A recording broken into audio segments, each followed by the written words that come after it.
মমতাকে নেতা মানে 11-12 জন, বাকিরা ঋতব্রতকে নেতা মানছে। এই মুহূর্তে তৃণমূলের ওই ঘাসফুল প্রতীকে যেহেতু মমতা বন্দ্যোপাধ্যায় বিধানসভা ভোটে হেরে গেছে, ব্যানার্জি পরিবারের কেউই রাজ্য সরকারের তো অংশ নয়, বিধানসভারও কেউ আর প্রতিনিধি তার পরিবারে নেই। ভোটের সময় কাউকেই কোনো প্রতীক দেওয়া হবে না, বিকল্প প্রতীক দিয়ে তারা ভোটে দাঁড়াবে যতদিন না প্রতীকের সমাধানটা হচ্ছে। ঋতব্রত তৃণমূলে কিন্তু একটা সেফ জোনে ড্রাইভ করার খেলার সুযোগ আছে বলেই দলে দলে কিন্তু এদিকে ভিড়ছে সবাই। মমতার বি টিম হয়ে খেলছে নাকি মমতাই বি টিম হয়ে খেলছে ঋতব্রতর, নাকি মমতা কোনো টিমেই নেই? দেখুন, প্রথম কথা, তৃণমূল ভাঙেনি। তৃণমূলের নেতা বদল হয়েছে। এতদিন পর্যন্ত মমতা বন্দ্যোপাধ্যায়কে দলের প্রতীকে নেতা ভেবে আসতো সবাই, উনি পোস্ট, বাকি সব ল্যাম্প পোস্ট। উনি তো নিজেও এটা শুনতে ভালোবাসতেন, বলতেনও। এই মুহূর্তে তৃণমূলের ওই ঘাসফুল প্রতীকে যেহেতু মমতা বন্দ্যোপাধ্যায় বিধানসভা ভোটে হেরে গেছেন, পরিষ্কার কথা, তার পরিবার, ব্যানার্জি পরিবারের কেউই রাজ্য সরকারের তো অংশ নয়, বিধানসভারও কেউ আর প্রতিনিধি তার পরিবারে নেই। অভিষেক কিন্তু লোকসভার প্রতিনিধি, লোকসভার সদস্য।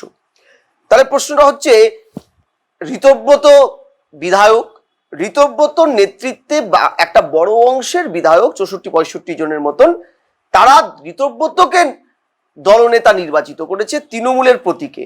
অর্থাৎ মূল রাজনৈতিক দলের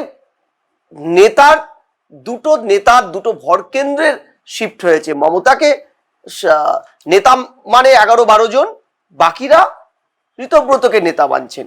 এটা নিয়ে লড়াই চলছে সুপ্রিম কোর্টে। এখন কেন্দ্রীয় নির্বাচন কমিশন সিদ্ধান্ত নেবেন। অতীতেও এই ধরনের সমস্যা আপনারা জানেন, মহারাষ্ট্রে শিবসেনাতে হয়েছে, একনাথ শিন্ডেকেই পরবর্তীকালে দলপতি এবং প্রতীক তহবিল সবকিছু দিয়েছে কেন্দ্রীয় নির্বাচন কমিশন, এবং সুপ্রিম কোর্টে মামলাটা চলছে। কিংবা জয়ললিতার AIDMK এর ক্ষেত্রেও সেটা হয়েছিল। কিংবা আমরা জানি মহারাষ্ট্রে অজিত পাওয়ারের দলকে, মানে ভাইপো আরেক ভাতিজাকে দিয়েছিল, কাকাকে না দিয়ে।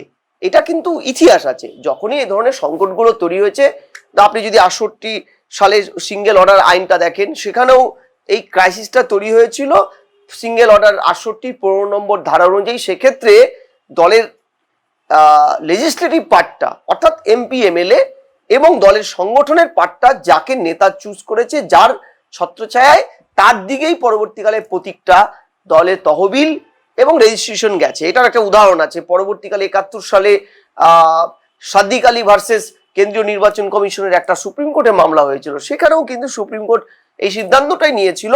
এবং কোনো ক্ষেত্রে একটা দলের ভিতরেই কোন দিকটা ভারী, কার দিকে প্রতীক পরবর্তীকালে দেওয়া যাবে, এই ধরনের সিদ্ধান্ত যদি না নেওয়ার সুযোগ থাকে, যে হলোই না, সিদ্ধান্ত নিতে পারেনি নির্বাচন কমিশন, সুপ্রিম কোর্টও পারেনি, সেক্ষেত্রে কেন্দ্রীয় নির্বাচন কমিশনের ধারাতে লেখাই আছে যে ভোটের সময় কাউকেই কোনো প্রতীক দেওয়া হবে না, বিকল্প প্রতীক দিয়ে তারা ভোটে দাঁড়াবে যতদিন না প্রতীকের সমাধানটা হচ্ছে। এই মুহূর্তে কিন্তু পরিস্থিতিটা সেই জায়গায়। ফলে ঋতব্রত আর নেতৃত্বে যে তৃণমূল, তাদের ক্ষেত্রে লেজিসলেটিভ পার্টটা অনেক বেশি। সাংগঠনিক স্তরে এখনো তো তৃণমূল ছত্রখান অবস্থা, ডিমাহত তৃণমূলরা পালিয়ে বেড়াচ্ছে, মর্মাহত তৃণমূল, তারপরে ধৃতরা জেলের ভিতরে আছে, আর কিছু তৃণমূল ঘাপটি মেরে বসে আছে, কিছু তৃণমূল ভালো তৃণমূল সেজে ফেলেছে, কিছু তৃণমূল বিজেপিতে ঢোকার জন্য রাস্তা দরজা টকটক টকটক করছে।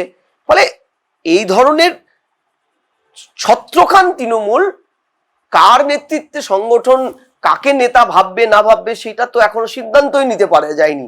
ফলে মমতার বি টিম হয়ে খেলছে নাকি মমতাই বি টিম হয়ে খেলছে ঋতব্রতর, নাকি মমতা কোনো টিমেই নেই, এটা কিন্তু বলাটা খুব জটিল এই মুহূর্তে। আমি আবারও বলছি, যারা ঋতব্রতর নেতৃত্বে ভালো তৃণমূল সেজে সরকার, সেন্ট্রাল গভর্নমেন্টের মানে রাজ্যের সরকারের খুব ক্লোজ হতে চাইছে এবং একটা তৈরি করা বিরোধী মুখ হতে চাইছে, তাদের কিন্তু এই মুহূর্তে বিভিন্ন ধরনের ইকুয়েশন কাজ করছে তাদের মস্তিষ্কে।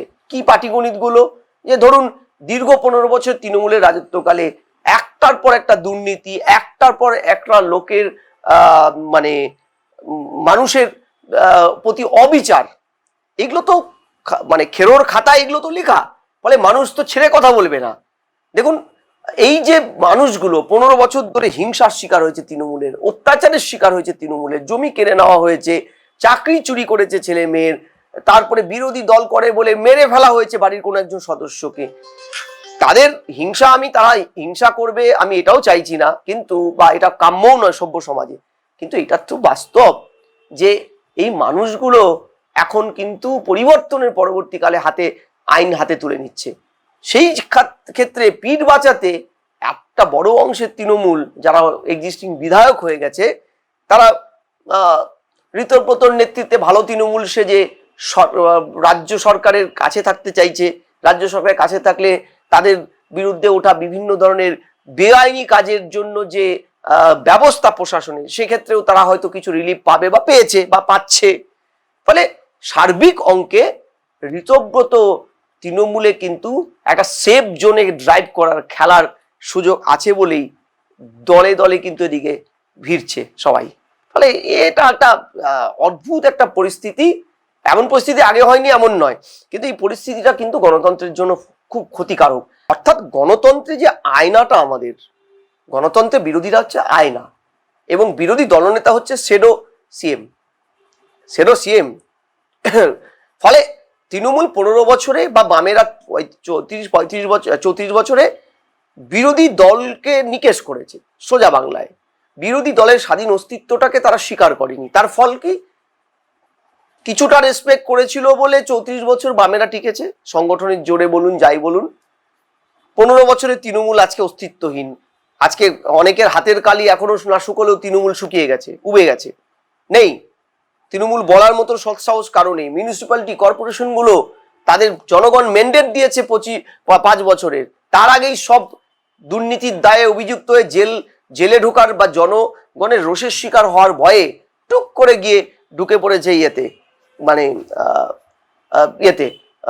হয় ভালো তৃণমূল শিবিরে, না হলে পদ ছেড়ে দে মা কেঁদে বাঁচি। আপনি শিলিগুড়ি দেখুন, কলকাতা মিউনিসিপ্যালিটি দেখুন, ফিরহাদ হাকিম সাহেব কোথায় গায়েব হয়ে গেছে। কর্পোরেশনের পরিষেবা তলানিতে মানুষ যাদের ভোট দিয়েছে তার তো দায়িত্ব নিয়ে 5 বছর কাজ করার কথা, সে যে দলই থাক। রাজ্যে বিজেপি এসেছে বিধানসভা ভোটে, কিন্তু মিউনিসিপ্যালিটি ভোট আর বিধানসভা ভোট তো এক নয়। তাহলে মিউনিসিপ্যালিটি ভোট বা কর্পোরেশনের ভোট আর বিধানসভা ভোটকে যদি একসাথে করে নিয়ে কিছু লোক পৌরসভা বা পঞ্চায়েতের ম্যান্ডেটের 5 বছর কাজ না করে পালায়, তাহলে তো এটা দুর্ভাগ্যজনক সংবিধানে, গণতন্ত্রের জন্য। আজকে গণতন্ত্রের কোন ক্রাইসিসটা বুঝতে পারছেন তো, যে প্রত্যেকটা সাংবিধানিক পোস্ট, পৌরসভা বলুন, আপনার পঞ্চায়েত বলুন, জেলা পরিষদ, পঞ্চায়েত সমিতি, একটার পর একটা বসিয়ে রাখা হচ্ছে এই প্রশাসক। কেন হবে এটা? প্রশাসক দিয়ে কি করে একটি সরকার চলতে পারে?